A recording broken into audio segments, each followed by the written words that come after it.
ବର୍ତ୍ତମାନ ଆପଣ ମାନେ ଦେଖିପାରୁଥିବେ ଯୋଉ 2023 ର ରିକ୍ରୁଟମେଣ୍ଟ ବାହାରିଥିଲା ତ ସେଇଟା ହୋଲ୍ଡ ହେଇଥିଲା।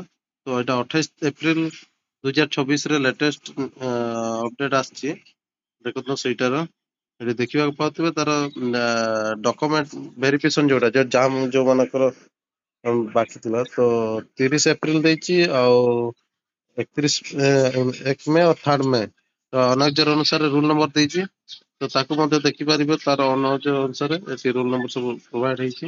ଏଠି ଦେଖିପାରୁଥିବେ ତାର ମିସିଂ ହଉଛି କି ଦେଖିବେ ଏଇ ମୁଁ ଦେଖେଇ ଦଉଛି ତାର ଫୁଲ ନୋଟିଫିକେସନ ଏଠି ଦେଖନ୍ତୁ ଓଡିଶା ସବ ଦ୍ଵାରା ମିସିଂ କରିବେନି କାହିଁକି ନା ଏଟା ଇମ୍ପୋର୍ଟାଣ୍ଟ ଆପଣଙ୍କର ରୋଲ ନମ୍ବର ମଧ୍ୟ ଏଠି ଦେଖିବେ କି କେତେ କାହାର କଣ ହେଇଛି ରୋଲ ନମ୍ବର ଟୋଟାଲି ଦେଇଛି